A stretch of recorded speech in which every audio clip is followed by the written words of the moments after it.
Hollywood mogul Harvey Weinstein, actor Bill Cosby, and musician R. Kelly. What do these three men have in common? They were once world treasures, gems of the US entertainment scene, but after multiple accusations of sexual assault labeled against them, their appeal has gone down the drain and their careers, the same ones that made us all fall in love with them, have been destroyed. The allegations of sexual assault against Harvey Weinstein in October 2017 opened a floodgate, and many more men in US entertainment, media, and politics faced allegations from inappropriate behavior, forced sexual misconduct to rape. Sexual assault is not peculiar to the US alone or the US entertainment scene. Here in Nigeria, and since the birth of social media, several entertainment top dogs have been accused of women of various sexual offenses from molestation to rape, but the accused have never had to worry about the allegations destroying their careers. No, not until DB Records boss and UN ambassador Dapo Oyebanjo, D'banj, got called out in June 2020.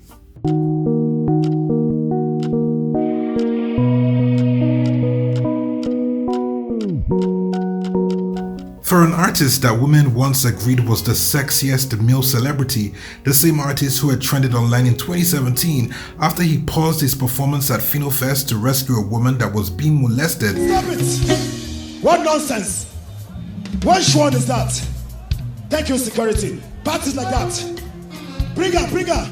Don't touch her, security only. Which kind of barbaric nonsense, baby? This was unexpected, but in June 2020, the perception that fans had of D'banj would forever change. At the beginning of June 2020, after D'banj joined the campaign against sexual violence, model scout Otumba Benjamin narrated on social media how his friend, an unnamed lady, had allegedly been raped by the Coco Master in December 2018.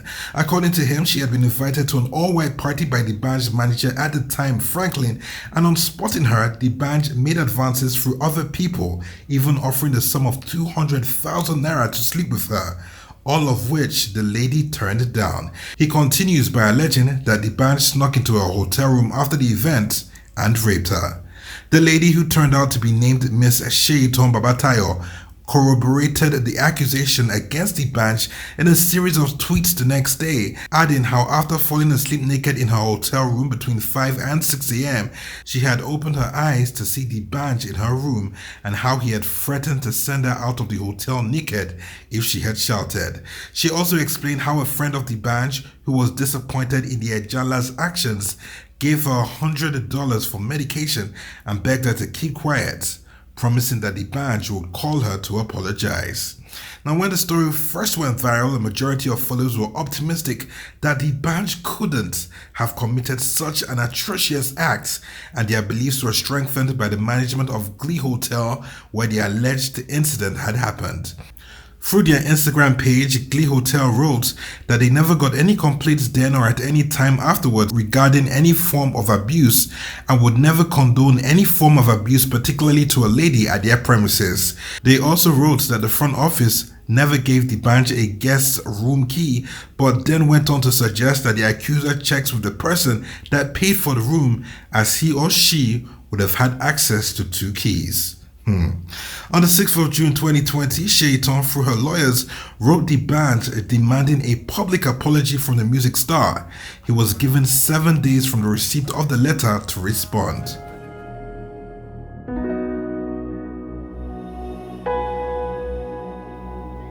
Now, D'banj turned 40 years old on the 9th of June 2020, celebrating with an announcement that he was now an official ambassador for Heritage Bank's Wine Spire account, and in the evening throwing a 40x40 concert live on Instagram, hosted by Jimmy, DJ Obi, and Ease, with special guests that include Don Jazzy and Wande Cole in attendance.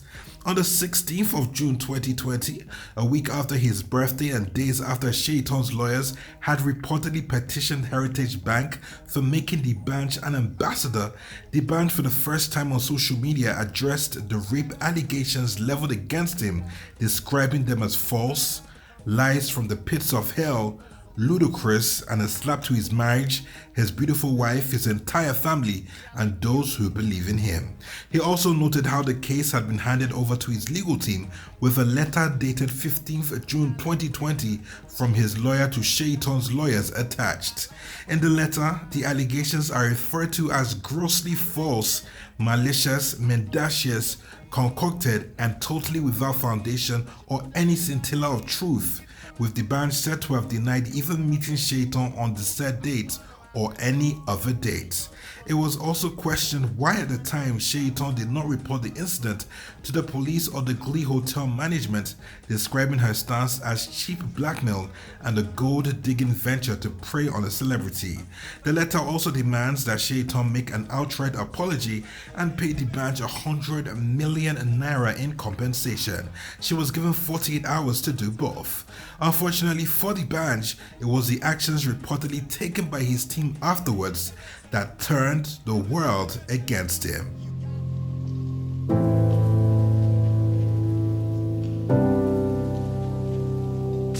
On the 16th of June 2020, reports that Shaitan had been arrested flooded social media. She had allegedly been arrested in Lagos, and during her time in detention, all the accusatory tweets were deleted from her timeline. Social media went on rage, with many observers calling out the band for using power and influence to oppress the accuser. The day after her alleged arrest, while still supposedly in custody, 2 messages were posted from Shaitan's Twitter handle, reading, "I'm done with all these back and forth drama. Frank took me to the party and gave me the key to the room. I'm moving on and leaving everything behind me. Thanks and God bless. I don't know where all these rumors are coming from. I and my mom were not and have not been arrested." The next day, 2 more tweets were posted. The first, a picture of the band captioned, "To be very honest, this was never our intention. We love you guys. Let's live our life stress-free. Stressed by the band." And the second, a short clip of his forthcoming music video, Stress-Free.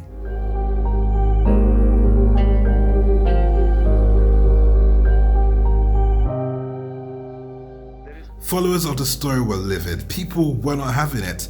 The general perception was that the band and his team were in possession of Shaitan's phone and were posting on her social media, or that they were coercing her too.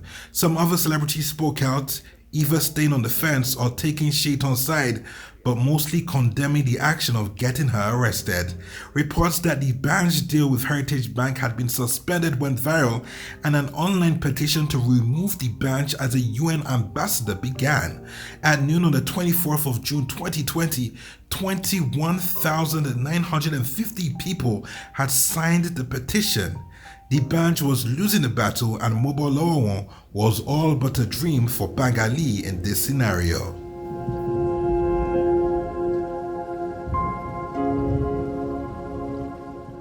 While there were many conflicting stories about Shaitan's arrest, as even the police had reportedly stated on radio that Shaitan was never arrested, one reliable source was Ayodeji Osobi, the founder of the Stand to End Rape initiative, who on the 17th of June 2020 announced that Shaitan had been released, as she called out the Nigerian police for the despicable act of arresting her. On the 18th of June 2020, she again assured everyone that Shaitan was fine, but wanted to be alone to gather her thoughts and recover from her overnight experience in the police cell. In an interview with Premium Times, Shaitan's lawyer corroborated the suspicions that many had, insisting that Shaitan had been forced to post the new tweets, which falsely claimed that she was not arrested. He also stated that the ordeal had traumatized her, as she was made to sleep on the floor and in the same room with criminals. On the 22nd of June 2020, a couple of days after Nigeria's Inspector General of Police had ordered a probe of the rape allegation on Shaitan's lawyer's request, the band responded to allegations and condemnation by observers and industry colleagues, shared this video on social media. Only God fearing. A 1, a 2, a 3, go. Some people they want make her cry, some people they pray make her die. Why? Oh my God.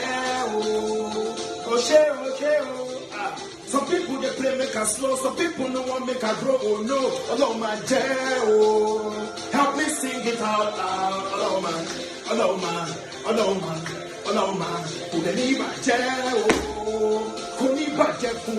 He captioned the post, "Innocent until proven guilty. Stop social media trial. Say no to rape and human rights violation." The next day, on the 23rd of June 2020, Shaitan released a press statement detailing her arrest and ordeal. In the press statement, she claimed that she was arrested on the 16th of June 2020 by 4 armed police officers who gained entrance into her home pretending to be delivery agents and was whisked away to IGP IRT office in Harold Shodipo Ikeja, where she spent close to 48 hours.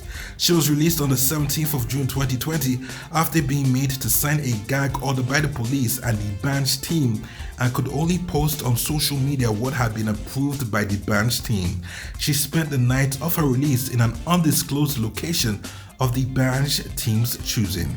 According to the press statement, on the 18th of June 2020, the Banj and his team coerced, pressured and intimidated her to retract all statements and announced that it was a publicity stunt. A group of people, including Ayodeji Osobi, were her saviors as they were able to track a location and free her from the Banj and his team. As at the time of filing this report on Wednesday, June 24, 2020, the case looks to be set to get even messier. For Shaitan, there's no backing down now, and for the Banj, who seems to be sailing his ship alone as none of his colleagues are openly defending him, you'd not expect him to apologize for an incident he vehemently denies to have any recollection of. It's a case that will never have an outright winner, and we just hope that the collateral damage on both sides would not be too much.